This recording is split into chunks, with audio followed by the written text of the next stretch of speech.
First of all, I would like to thank Monsieur Vice-Président de cette université. I would like to thank you. Je te remercie bien, pour ton invitation. Merci, Madame, pour votre présence. And thank you, all the colleagues, to be with us in this meeting. In this meeting, we are not going to have only us in this auditorium. We will have as well remote colleagues in distance auditorium. We will have speakers, we will have deafs, and we'll be all together in the same moment, just sharing our experience together. I should say, what I'm going to show you is a project that tries to make a better world, to make more human and more social.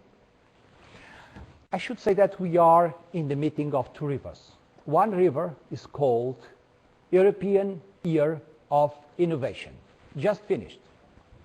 And we are in the beginning of a new year, which is European Year of Integration. So we are making this presentation exactly in the right moment to do it.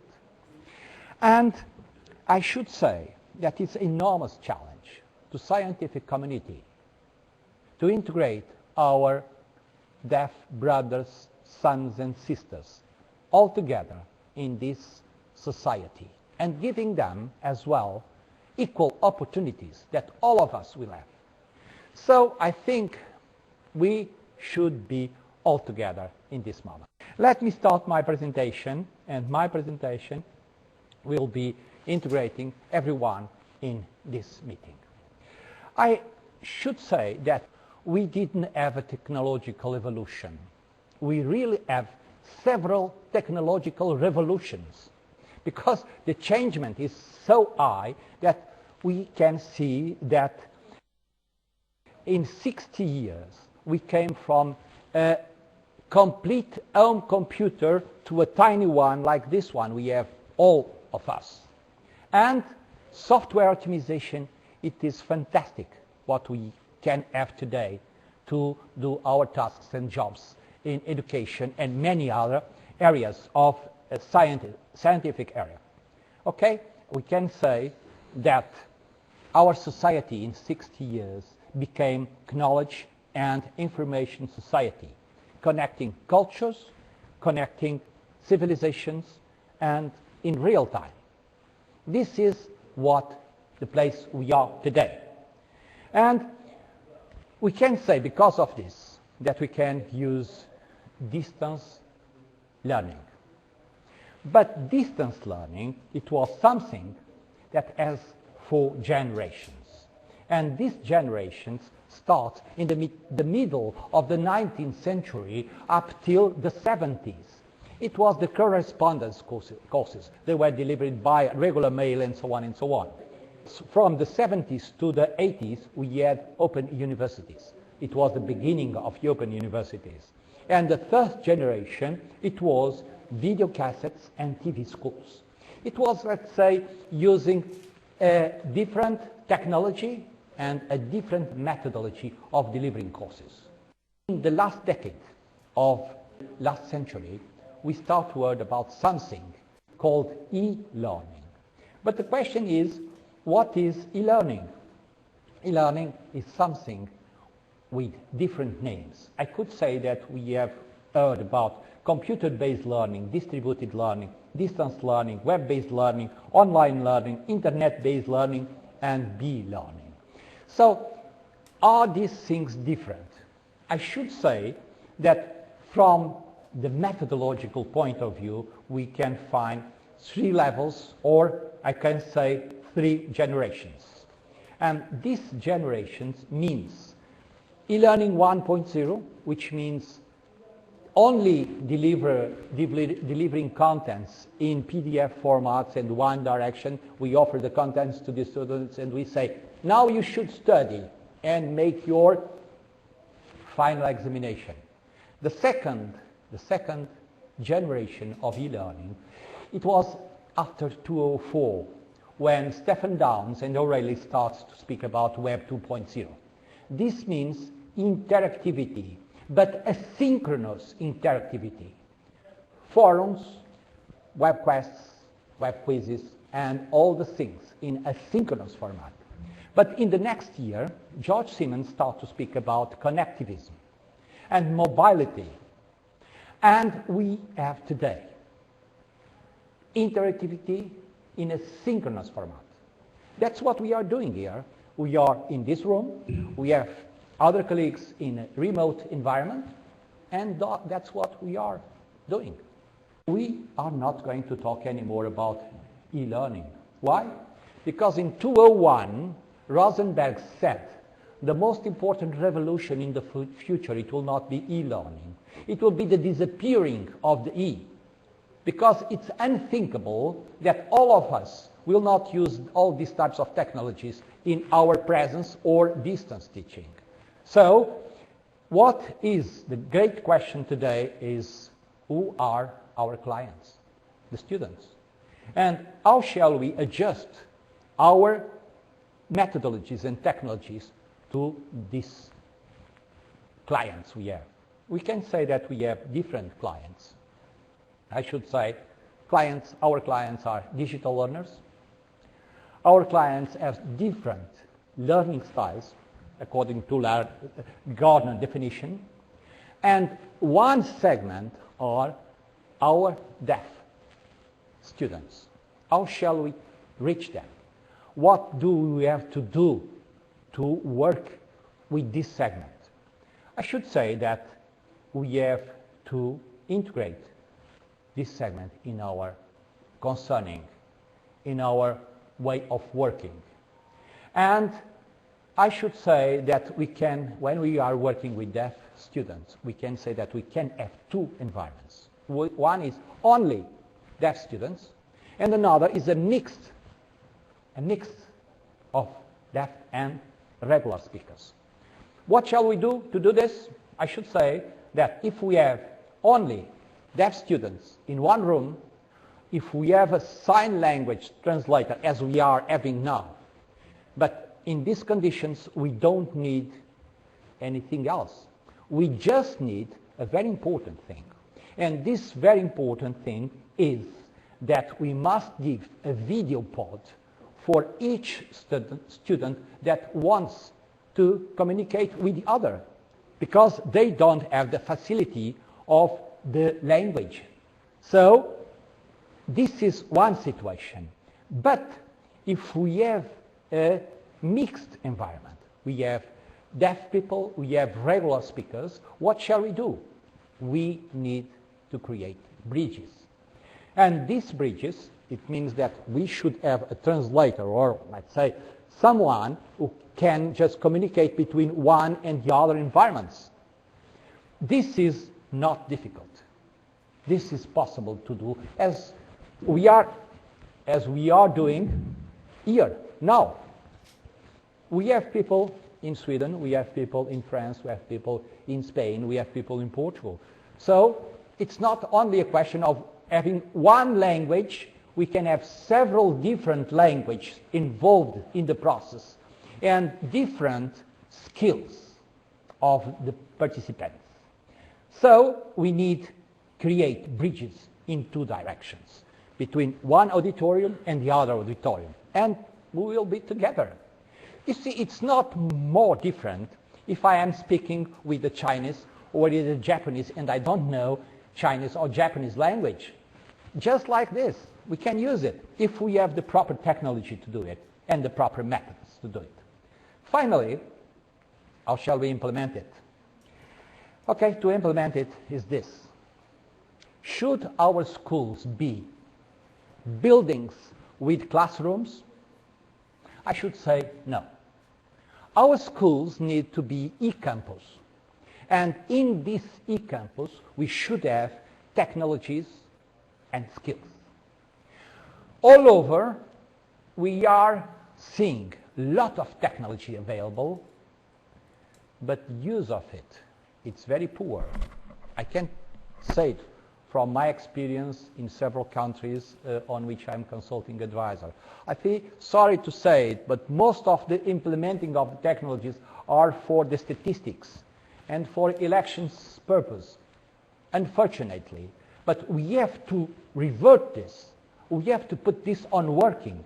And to put this on working, we can say that we should have LMSs and virtual classrooms in one side, in the technological side, and we should have skills, special skills, on online pedagogical methodologies, didactic communication, contents production, online tutoring, asynchronous activities, e-evaluation, and ethics. Okay, so if we implement all of this, we can do miracles.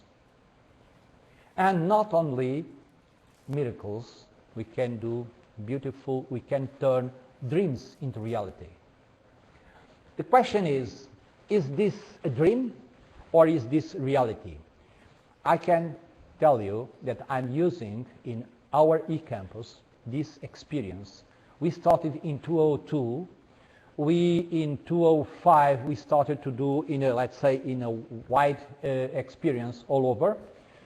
We have teachers from different environments, not only in my area. I have teachers from Rouen University, I have teachers from Brazil, from Mexico, from Spain. So we have done it. And we have the eCampus working, and all these tools are available in our eCampus, and we have a post-graduation to integrate teachers with the skills in this, as I have shown to you. So we are in a partnership with a technological people from Sweden. We are doing this project involving both, and behind this we have something very important: people. Technology will be nothing without the good knowledge people behind it. We have, as a scientific committee in this eCampus, I can just point 3 or 4. One is Professor Reis, and another is Norbert Batchelor, the director of London University, Pedro Veiga, the vice-rector of Lisbon University, Sisto Kub, the Dean of Education Science, and so on, and so on, and so on. I will not mention any more. I just say conclusions. And the conclusions are this: most of the resources are available. And we have used it in education with success. And these new technologies and learning methodologies for deaf people must be adjusted.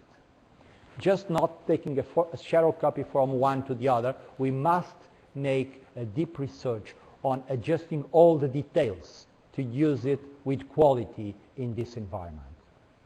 And no much more than this. The project should be implemented in 2 phases. One phase is, let's say, adjusting methodologies and technologies, and another phase is implementing eCampus.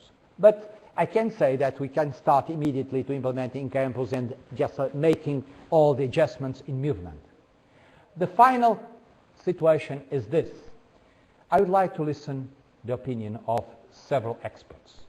And these experts are Professor Joan Louis, is a deaf teacher for sign language, and I would like to ask him what he thinks about this. Is this a tool? Is this a plus? Or is this just a dream?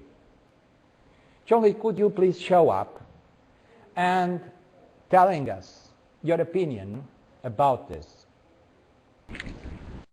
First of all, I would like to say hello and thank you for a good presentation. I'm happy for that. To your question, there are some parts, and I first would like to explain that in Sweden, or in France, we accepted recently a law where all children have the right to be taught in sign language if they are deaf even though they are living in small countries. But also that if children are to be taught in sign language, the parents has to give their confirmation to that. And this technology in distance learning will mean a lot, will be of great importance for deaf children to learn not only sign language, but also various disciplines in various fields. So this will be important for both deaf and hearing students. The technology will be of great support, and this new technology is a great step forward for teachers as well. And of course it's important for teachers to know how to use this technology. And I'm very grateful and thankful for this opportunity, really. Thank you very much.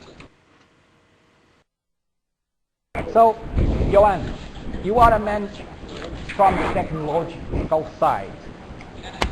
And what do you think about this? Can we do this, implementing this technology, or shall we wait 5 years or 10 years before that?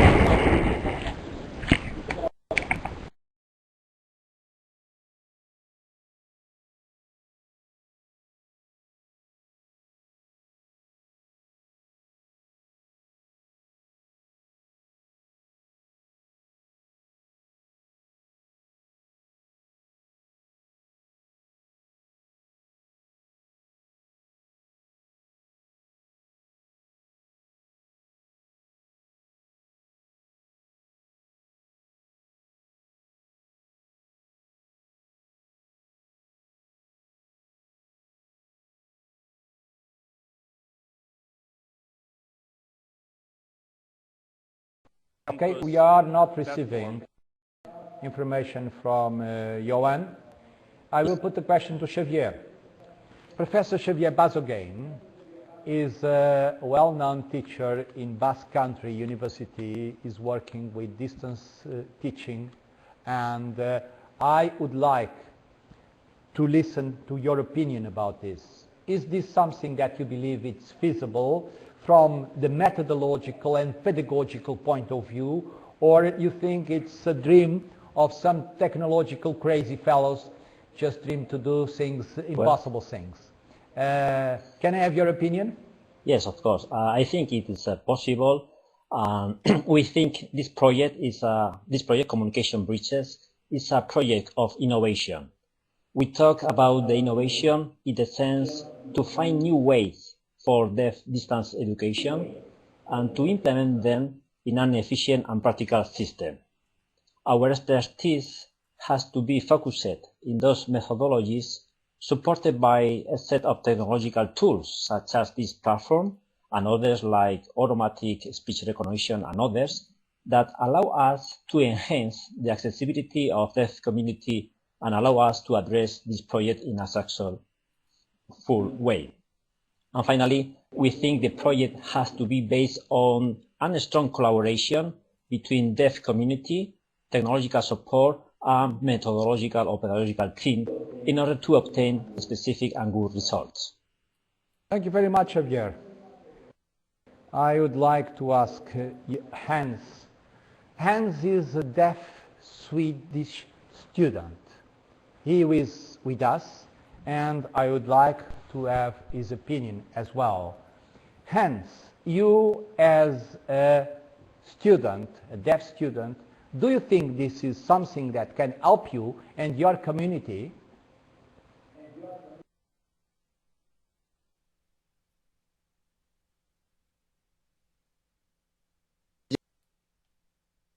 Yes, this will be of great support to be able to teach in distance. That will mean a lot and have a great impact for the deaf society.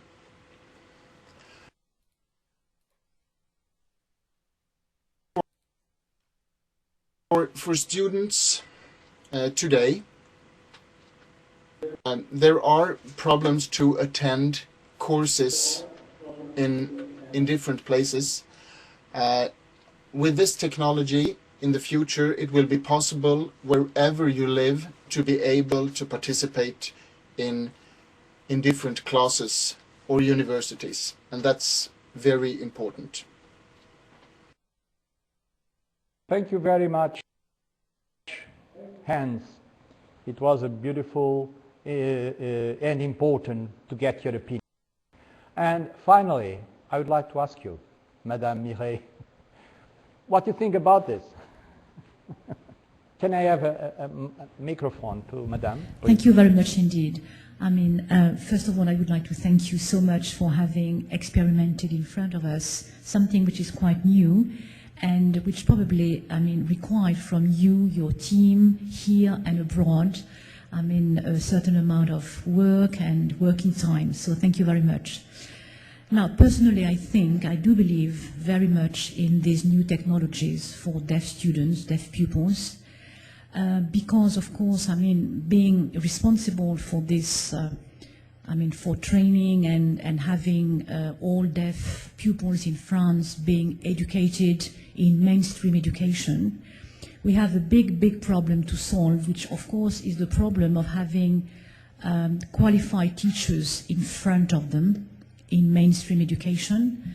And therefore, I think that these new technologies could indeed provide contents, material, etc., knowledge, as you said, to these students, whether they are gathered, inverted commas, in different places, or even better, when they are isolated in various schools across our country, or of course across different countries in Europe or abroad.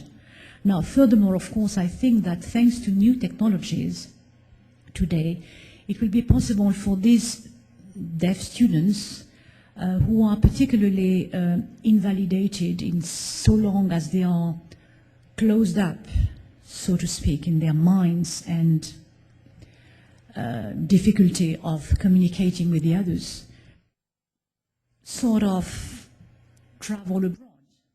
I mean, have communication outside their own countries, outside their own perimeters, that's right, outside their own world. And I think this is very important for the individual today. I mean, the frontiers of one country have to be, I mean, expanded, so to speak. And of course, one of the best schoolrooms today is the world. But now I'm convinced it is working because I've seen it. So thank you very much indeed. Thank you very much to you. I think I have only one comment. It's possible. You see, I should like to say that I live as I preach. And for that, before we do something, we need really to adjust our technologies and prove it with a group of reference, just to see if all our skills working with regular students will do the same beautiful job with deaf students. So we need to implement the technology, we need to adjust methodologies, and we need to provide skills to the teachers. If you ask me, when can we start? I should say yesterday. Depends on your will. But this would be a very long answer to show you all the details about this. But I think I gave you the rough idea about. Yes, Antonio, that was a very convincing experimental show you gave us. I will probably be in contact with you to arrange another virtual conference with people at the Ministry of Education so that we can think how to speed up the process, and there are possibilities in research, especially funding in Europe to have this dream turn into a reality. Thank you very much, Professor. I would say that I would suggest that this meeting could not be only with the Ministry of Education of France, but all of you can be invited for this, let's say, virtual meeting on which you can put your questions, participating with sharing experiences and so on and so on. I think it will be an interesting challenge to implement this. And if there is no more comments, I would be glad to close the session. And to close this session, I would say that we would have this film to close the session. I have to thank everyone, and it's just 1 minute. And this minute is just to thank you very much for your comments and for your reflection about this subject. I should say that it's an enormous challenge for all of us to implement a project in education like this. Only sky. Okay. Imagine But all the people I should say that we all can living like only sky. Once You again, are welcome to contact us if you feel like. imagine all the little country. Thank you very much. Living life is not hard to do. Nothing to kill, to die for. And no reason to. Imagine all the people living life in peace. You may say I'm a dreamer, but I'm not the only one. I hope someday you will join us.